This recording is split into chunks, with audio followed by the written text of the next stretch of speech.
Primera visión de la tercera parte. Número 1. Visión mística de la construcción de un edificio con aspecto de ciudad, del monte y del espejo que resplandece en él, de la nube que es por arriba luminosa y por abajo es negra, y de todas las otras cosas que aparecen en la misma visión. Y luego vi una construcción cuadrada que parecía una gran ciudad, circundada por todas partes, como por un muro, con gran resplandor y de tinieblas, adornada de algo parecido a montes e imágenes. En la mitad de su lado oriental pude ver lo que parecía un monte grande y alto, hecho de roca dura y blanca, que parecía un volcán, y sobre su cima algo resplandecía como un espejo, cuya claridad y pureza parecía superar el resplandor del sol. En el espejo aparecía una imagen como de paloma, con las alas abiertas, que parecía lista para volar. Aquel espejo, en el cual estaban encerradas innumerables maravillas ocultas, emanó de sí un resplandor difuso, en el cual se mostraron muchos misterios y figuras de imágenes diferentes. En el lado meridional de aquel resplandor surgía algo como una nube, blanca hacia arriba y negra hacia abajo, sobre la que resplandecía una multitud de ángeles. Algunos eran del color del fuego, otros luminosamente transparentes, otros parecían estrellas, pero todos se movían como si fueran lámparas ardientes, agitadas por un fuerte viento, que sonó con muchas voces a la vez, tal que parecía el ruido del mar. El soplo del viento amplificó las voces mientras lanzaba fuego contra la parte oscura de la nube de que he hablado, haciéndola arder sin llama y sin cambiar de color. Pero luego una ráfaga de viento sopló sobre ella y la hizo desvanecerse en espirales de humo. Y después de haberla reducido a espirales de humo, la arrojó de la región austral hacia el norte, por encima del monte, haciéndola hundirse en el infinito, de modo que ya no pudiera remontar, sino ocasionalmente, a modo de niebla que se esparce sobre la tierra. Y oí como trompetas y una voz celestial que decía: ¿qué fuerza se ha derrumbado por propia iniciativa? De la parte blanca de la nube emanaron rayos más resplandecientes que nunca, y nadie pudo resistir al viento que con triple voz destruyó a la nube negra. Y oí la voz del cielo que decía: Número 2. Sobre la presciencia y la predestinación y el orden de Dios, que conoce con antelación todas las cosas desde la eternidad, que todo lo crea en el tiempo y que examina con juicio severo las obras de la criatura racional. Dios, en su presciencia, conoce todas las cosas, ya que las conocía antes de que las criaturas recibieran su forma. Y nada de lo que ocurre desde el principio del mundo y hasta el final le es desconocido. Esto es lo que ilustra esta visión. Ves una construcción cuadrada que semeja a una gran ciudad, que representa la obra de la predestinación divina, que es estable y sólida, circundada por todas partes como por un muro, que unas veces tiene un gran resplandor y otras tiene tinieblas, porque con juicio justo los fieles y los infieles, separados los unos de los otros, están destinados aquellos a la gloria y estos a los castigos.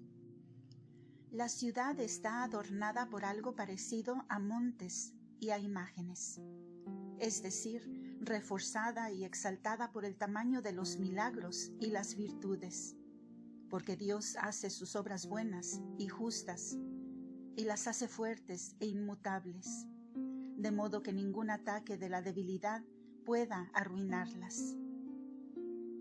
Y luego también ves, en la mitad de su lado oriental, lo que parece un monte grande y alto, hecho de roca dura y blanca, parecido a un volcán. Esto significa que en la fuerza de su justicia, Dios es grande en la potencia, alto en la gloria, duro en su severidad y blanco en la dulzura, porque todos sus juicios los realiza en el ardor de la equidad. Él es justo y destruye toda injusticia, porque el cielo y la tierra se basan en Él, y es Él el que sustenta el firmamento con todas las criaturas, como la piedra angular sustenta un edificio entero. Sobre la cumbre de la montaña algo resplandece, como un espejo, tan luminoso y puro que parece también superar el resplandor del sol. Porque en la excelencia de Dios, su presencia es tan luminosa y transparente que supera la claridad de todas las criaturas. En él aparece una imagen parecida a una paloma con las alas abiertas, como si estuviera lista para volar. Porque en esta misma presencia el orden divino se abre y comienza a manifestarse. En efecto, es deseo de Dios que hace llegar la luz a toda criatura.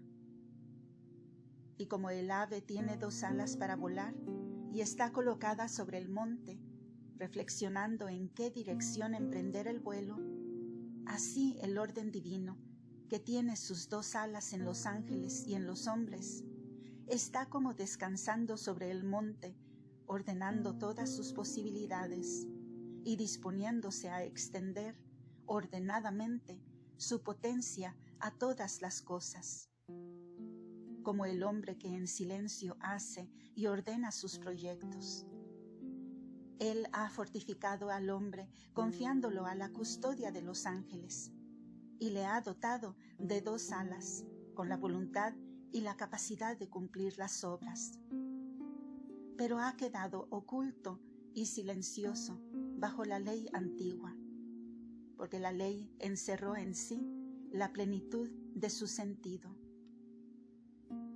La disposición divina en la ley antigua había previsto que la figura que posee el soplo de la vida y la ciencia tendría que cumplir sus obras con el viento viviente, es decir, con el alma, o volviéndose a la derecha o a mano izquierda. Si hubiera volado hacia derecha, habría conseguido el premio de la vida. Si, en cambio, se hubiera vuelto a mano izquierda, habría tenido que someterse a los castigos. Este orden Dios lo tiene escondido bajo el velo de sus alas y protege con su derecha al que vuela hacia él, mientras dice: en ti me regocijo, porque tú me has creado, y mi alma quiere atarse a ti. Y Dios lo acoge y lo engalana como merece, mientras deja perecer a quien se niega a unirse a él, como ya se ha dicho. Pero cuando el Hijo de Dios vistió la túnica de carne que adhirió a su santa divinidad, y en su humanidad con ella llevó a cabo su obra, que hasta entonces no había sido concluida, se elevó en las virtudes llevando consigo a los hombres, y los ángeles se maravillaron por ello, porque lo que ningún otro hombre pudo hacer, lo pudo el Verbo de Dios hecho carne. Santificó a los hombres a través de la asunción de su mismo vestido, santificando a los que levantaran los ojos hacia Él, y renegándose a sí mismos, vuelan a Él con las alas extendidas hacia los supremos deseos. Número 3. La ciencia de Dios, que contiene en sí muchos misterios que no podemos conocer, muestra la visión de estas maravillas, cómo y cuando quiere. ¿Qué significan los 3 tipos de ángeles que aparecen en esta visión?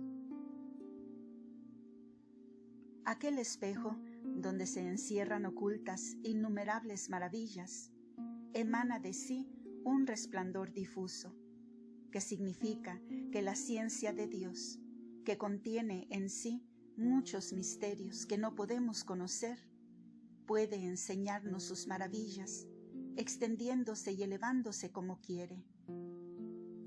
En él se muestran muchos misterios y figuras de imágenes diferentes, porque cuando los milagros de Dios empiezan a mostrarse, lo que primero fue desconocido y no pudo verse hasta ahora, comienza a manifestarse abiertamente.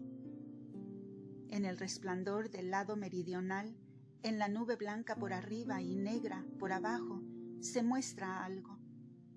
Significa que al revelarse la ardiente justicia de Dios, se desvelará la voluntad loable de los espíritus beatos y la voluntad execrable de los condenados.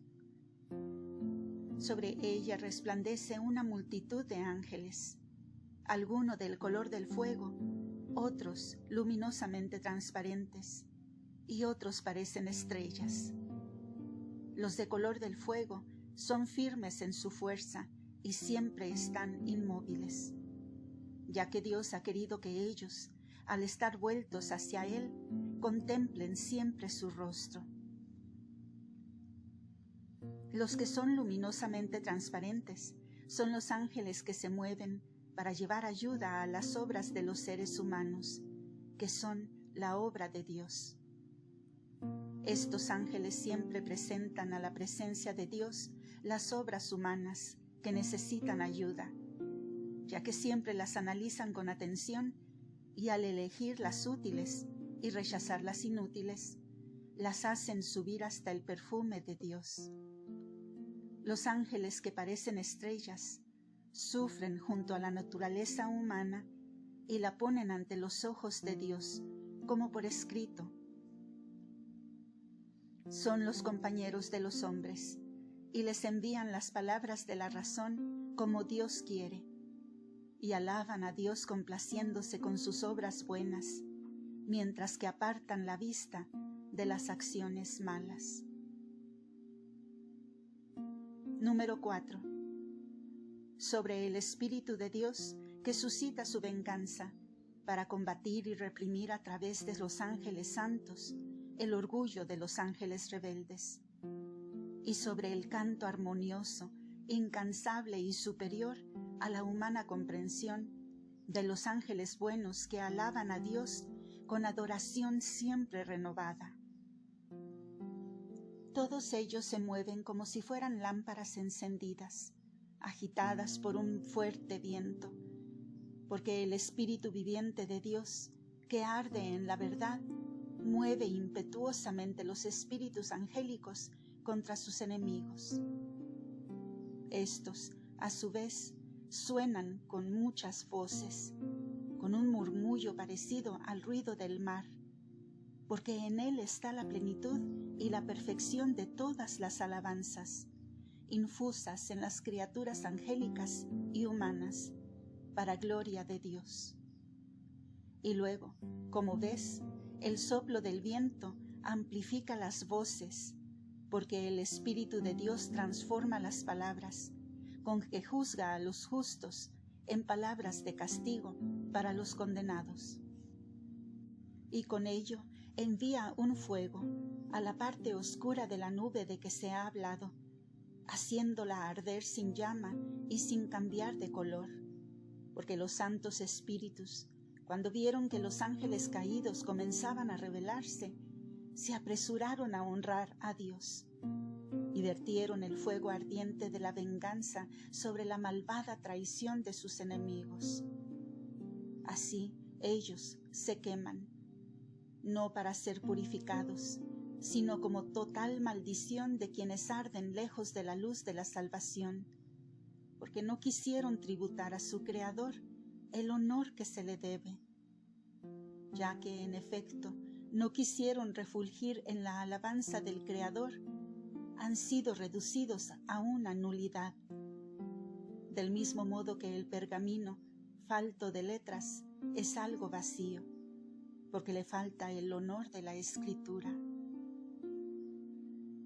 Pero luego, una ráfaga de viento sopló sobre la nube y la hizo desvanecerse en espirales de humo denso, porque el ímpetu de la venganza divina destruyó, valiéndose de los santos espíritus, el conato de rebelión de los malvados, y ya que quisieron elevarse, los humilló y los hizo hundirse. Las filas de los ángeles buenos, que en su totalidad se fijan en Dios, dan testimonio cantando sus alabanzas, alaban admirablemente uno por uno sus misterios, y que desde siempre y para siempre están en Él. Nunca se cansan de cantar, ya que no están cargados por un cuerpo terrenal. Cuentan, pues, la gloria divina con el sonido viviente de sus voces excelsas, que son más numerosas que los granos de arena, que todos los frutos que brotan sobre la tierra, y que todos los sonidos emitidos por todos los animales. Y son más fuertes que la luz del sol, la luna y las estrellas que hacen refulgir sobre el agua. Y son más fuertes también que todos los sonidos producidos en el éter por el soplo de los vientos, que mueven y sustentan los 4 elementos. Sin embargo, con todas las alabanzas de sus voces, los santos espíritus no pueden abarcar de ninguna forma la divinidad, y por eso cantan alabanzas, siempre nuevas, con sus voces. Entonces, este celo divino del que acabamos de hablar, después de tener la nube reducida a espirales de humo, la arrojó de la región austral hacia el norte, por encima del monte, haciéndola hundirse en el infinito, de modo que ya no pueda remontarse, sino ocasionalmente, a modo de niebla que se esparce sobre la tierra, donde se muestra posteriormente cómo este celo, valiéndose de la fuerza de los santos ángeles, hizo precipitarse en la ruina de la perdición y la perenne desgracia el conato de los espíritus malvados, que ya vacilantes fueron alejados del lugar reservado a la santidad, retrayéndose de la contemplación del viviente, y los redujo a tal desesperación que ya no osan rebelarse contra Dios, aunque no dejen de tentar a los hombres con sus malvadas sugerencias. Número 5. Una parte de los santos espíritus permanece invisible en el cielo, siempre está en adoración delante del rostro del Creador, y raramente es mandada al exterior. En cambio, otra parte, la que conocemos con el nombre de ángeles, sale continuamente para cumplir muchas misiones, y cuando es necesario, se aparecen a los hombres. Como todas las criaturas racionales, no tienen que buscar nunca su propia gloria, sino siempre la de Dios. En el arcano del cielo, junto a Dios, una multitud de ángeles está invadida por luz de la divinidad, pero no es visible a las criaturas humanas, que la conocen solamente por las señales luminosas que de ellos provienen. Esta multitud posee una razón más parecida a la de Dios que a la de los hombres, y raramente se muestra, mientras que los ángeles que colaboran con la humanidad se muestran con señales manifiestas por orden de Dios, cada vez que Él les confía la tarea de ayudar a sus criaturas. Todos los ángeles, aunque tengan diversas funciones, adoran al único Dios en la veneración y en el conocimiento. Por otra parte, si el conocimiento no volara con cantos de alabanza hacia el ser del cual proviene, sino que pretendiera tener el ser por sí, ¿cómo podría existir, puesto que no tiene por sí mismo su propio origen?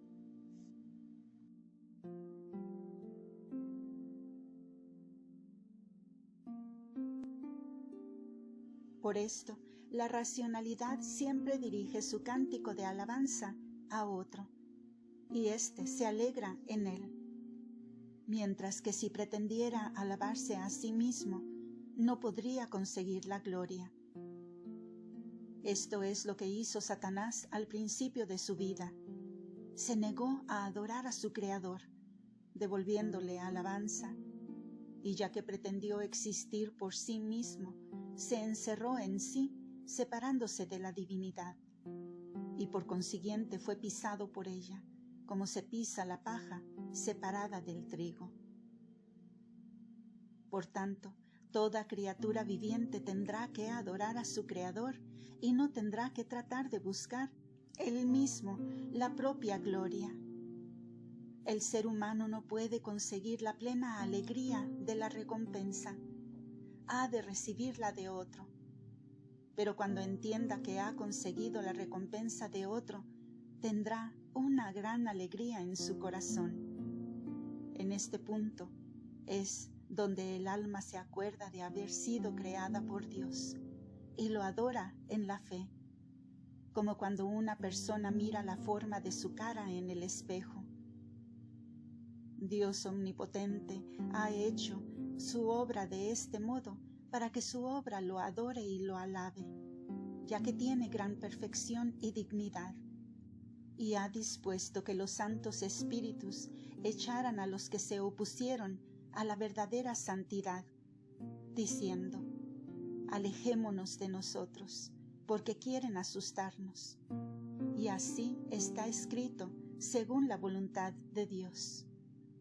Número 6. Palabras del salmista del Salmo 92 a este propósito y cómo tienen que ser interpretadas. Levantan los ríos, Señor, levantan los ríos su voz. Los ríos levantan sus oleadas con el estruendo de muchas aguas. Para comprender estas palabras hay que interpretarla así. En el ímpetu de tu venganza, los espíritus angélicos se han levantado, oh Señor, de todas las criaturas, y han manifestado su fuerza como oleadas para ahogar a tus enemigos. El ejército de estos espíritus redobló su fuerza, ofreciendo sus voces y el sonido de las alabanzas infinitas a Dios, porque las filas angélicas son como ríos de agua viva que el viento, el Espíritu de Dios, agitó para ser glorificado por ellos, para que sus voces combatieran contra el negro dragón. Así, Miguel, entre sonidos de trompeta que anunciaban el oculto juicio de Dios, golpeó a la serpiente, porque no quiso reconocer el luminoso claror de la divinidad, y la echó por virtud de Dios en el pozo del infierno, del que no se encuentra nunca el fondo. Y echó también a sus seguidores. También cayeron con él los que actuaron de acuerdo con él como si fuera su maestro. Sin embargo, él tuvo un castigo mayor que los demás, porque no quiso adorar a nadie más que a sí mismo, mientras que los demás lo adoraron a él. Después de la caída del antiguo enemigo, los coros celestiales continuaron alabando a Dios, porque su adversario cayó y porque en el cielo ya no había sitio para él. y siguieron reconociendo las maravillas de Dios. Es más, se mostraron aún más deslumbrantes que antes, porque comprendieron que en el cielo no habría jamás un combate parecido y que ningún otro ángel sería jamás despeñado desde el cielo. Y también supieron, porque lo contemplaron en la pureza de la divinidad, que el número de los espíritus caídos sería reemplazado por vasos de arcilla. Con la alegría de saber que el número de los que habían caído iba a ser restaurado, empezaron a olvidarse de la caída, como si no hubiera ocurrido nunca. Entonces el Dios Todopoderoso constituyó a la milicia celestial en coros diferentes, como convenía, de modo que cada coro individual tenga sus tareas y cada coro sea espejo y sello de los demás. En cada espejo individual residen los misterios divinos, que los coros mismos no pueden ver completamente, ni conocer, ni aprender, ni contener.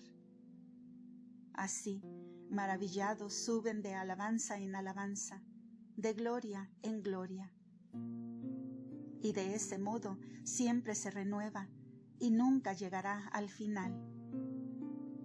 Dios los ha hecho espíritu y vida, y ellos no cesan nunca de alabarlo y de fijar la mirada en la ígnea claridad de Dios, y por el resplandor de la divinidad centellean como una llama. Que los fieles acojan con corazón devoto estas palabras, porque han sido dictadas por el bien de los creyentes, por el que es principio y fin.